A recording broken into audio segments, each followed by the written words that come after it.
cuvântul domnului Alexandru Păcurar, consilier expert al Unității Centrale pentru Coordonarea Parteneriatului Public-Privat. Domnule Păcurar, avem șansa ca în 2011 sau poate în 2012 să fim pe această listă? Eu zic că șansele sunt reale. Depinde de foarte multă lume. În primul rând doresc să vă mulțumesc pentru invitație și aș începe cu câteva detalii privind funcționarea Unității Centrale pentru Coordonarea Parteneriatului Public-Privat, o unitate care sperăm noi în viitor să aibă un rol deosebit în inițierea, demararea, derularea acestor parteneriate de natură public-privată. Coordonarea și monitorizarea centralizată a derulării proiectelor de parteneriat public-privat se realizează de către Unitatea Centrală pentru Coordonarea Parteneriatului Public-Privat, care a fost înființată prin hotărârea Guvernului numărul 208 pe 2005 privind organizarea și funcționarea Ministerului Finanțelor Publice și a fost reorganizată potrivit hotărârii Guvernului numărul 34 pe 2009 privind organizarea și funcționarea aceluiași minister. Unitatea Centrală s-a reorganizat la nivel de direcție generală în subordinea Secretariatului General al Guvernului și are rolul de instituție centrală în domeniul proiectelor de parteneriat public-privat, având ca atribuție principală îndrumarea și monitorizarea partenerilor publici și a investitorilor privați interesați în activitatea de organizare și derulare a unui proiect de parteneriat public-privat în condițiile legii. În termen de 60 de zile, noi deja am luat măsurile necesare, am inițiat deja și am pus bazele unui sistem de date integrat unic, cuprinzând toate proiectele de parteneriat anunțate, precum și o arhivă a proiectelor care se vor realiza. Așa cum bine știți, s-au anunțat, toate ministerele de resort deja au depus la Secretariatul General al Guvernului un număr de circa 40 de proiecte care vor fi analizate și probabil vor intra în discuții să vedem care dintre ele sunt într-adevăr compatibile și sunt necesare. Bineînțeles, nu trebuie să ne gândim la parteneriatul public-privat ca un sistem de tip universal, panaceu, care ne va salva de la achizițiile publice. Sunt două elemente distincte. Achizițiile publice sunt reglementate, avem un sistem legislativ bine pus la punct, poate fi îmbunătățit în continuare, iar parteneriatul public-privat nu vine să înlocuiască achizițiile publice. Parteneriatul public-privat se referă la cele proiecte care sunt complexe. Deci, repet, nu este vorba de depozite de legume, de parcări, de mall-uri și asemenea proiecte. Este vorba de proiecte complexe. Am văzut de foarte multe ori că se fac foarte multe confuzii la diferite discuții în care se avansează tot felul de proiecte de care mai interesante și mai năstrușnice. Parteneriatul public-privat, avansul țărilor, în special Marea Britanie, se referă la proiectele complexe, proiectele pe termen lung. Într-adevăr, avem două praguri foarte clare, pragurile stabilite prin directivele europene, prin regulamentele de aplicare, 125.000 de euro și 4 milioane, nu vreau să greșesc, 4.845.000 de euro. Noi am împărțit sistemele acestea în două tipuri de contracte, deci contractele pentru bunuri și servicii și contractele pentru lucrări.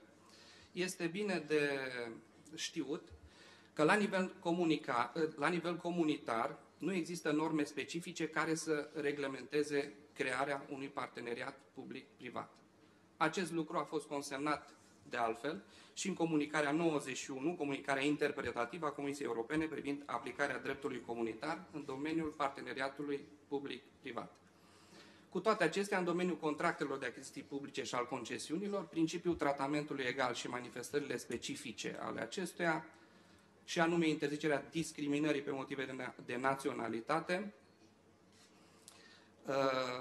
libertatea de a presta servicii se aplică în toate cazurile în care o autoritate publică încredințează unei terțe părți prestarea de activități economice. Tocmai în acest sens, Ordonanța 39, care a modificat în mod substanțial legea 178 pe 2010, a fost emisă în urma discuțiilor extrem de dure cu Comisia Europeană, în special cu direcția DigiMarkt din cadrul acestei comisii. Noua formă a legii 178, modificată și completată prin Ordonanța de Urgență numărul 39 pe 2011, transpune și respectă legislația europeană în materie, în special Directiva 18 pe 2004, Regulamentul 1177 pe 2009, Directiva 66 de modificare a directivelor 665 pe 89 și 13 pe 92. Aș dori să vă prezint câteva elemente, pentru că poate unii dintre cei prezenți, colegi de-ai noștri, nu le cunosc.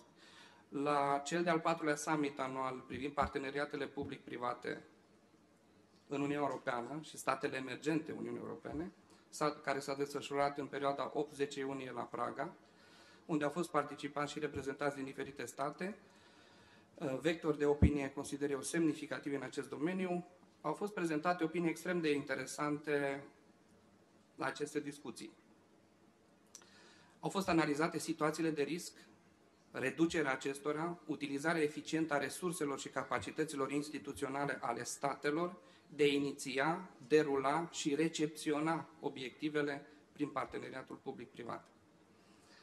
Aș dori să menționez aici pe domnul David Bortwich, reprezentantul firmei Marsh din Marea Britanie, care s-a referit la coordonatele în care un proiect de investiții este eligibil pentru a fi realizat în parteneriat public-privat. A făcut referiri deosebite privind la importanța studiului de prefezabilitate și fezabilitate.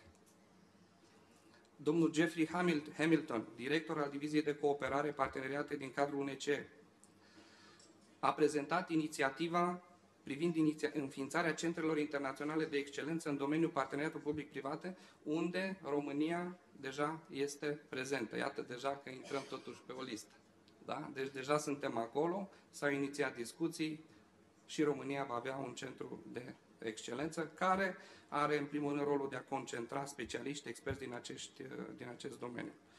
Domnul Lucas Rozanski, oficial în cadrul direcției DigiMarkt al Comisiei Europene, a pus accentul pe înființarea și funcționarea parteneriatului public-privat și a transmis faptul că, din punct de vedere al Comisiei Europene, printr-un contract de parteneriat public-privat se înțelege o cooperare între parteneri din domeniul public și cel privat, care înființează o entitate cu capital mixt, având ca obiect de activitate executarea contractelor publice.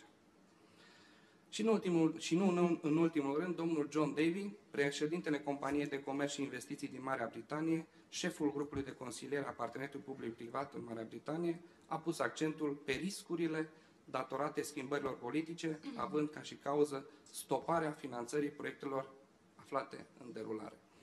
V-am enunțat câteva repere privind discuțiile la acest summit, pentru că parteneriatul public-privat trebuie privit ca o metodă prin care investitorii nu numai din România, ci investitori din toată Uniunea Europeană și nu numai, pot să participe la atribuirea acestor contracte. Absolut toți vorbitorii au fost de acord cu faptul că prima condiție pentru a vorbi, și asta se aplică în special și la noi în țară, pentru a putea vorbi despre un proiect de parteneriat public-privat, trebuie să existe specialiști de care partenerii publici trebuie să aibă la dispoziție. Fără specialiștii care deja sunt pregătiți în acest domeniu, nu cred că putem discuta prea mult și iniția, în fapt, un asemenea parteneriat. Este vorba de proiecte extrem de complexe, în special prin legea 178, cele două proceduri, procedura deschisă, procedura de dialog competitiv, proiectele complexe, mai mult ca sigur că vor fi derulate în baza unei selecții ce are la bază dialogul competitiv. Este vorba de o evaluare prealabilă, deci se face prin 2 etape, și, o negociere și după aceea selecția. Aceste proiecte sunt proiecte care se discută, de aceea îi se și spune dialog competitiv, se discută cu toți investitorii privați. Nu trebuie să ne așteptăm că pentru un proiect au să vină investitori doar din țara noastră, au să vină investitori din orice țări emergente, investitori care sunt interesați pentru a derula asemenea parteneriate. Negocierile vor fi extrem de complexe, având la bază o temă în special tehnică. Deci este nevoie de specialiști. România are nevoie de specialiști, avem nevoie de consultanță. Guvernul României a inițiat discuții, sunt discuții pe această temă deocamdată, dar suntem siguri că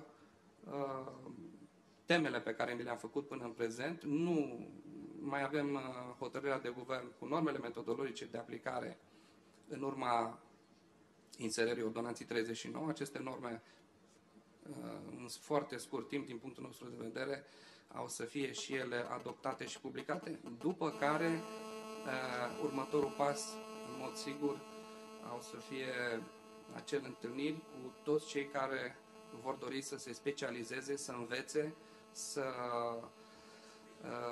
intre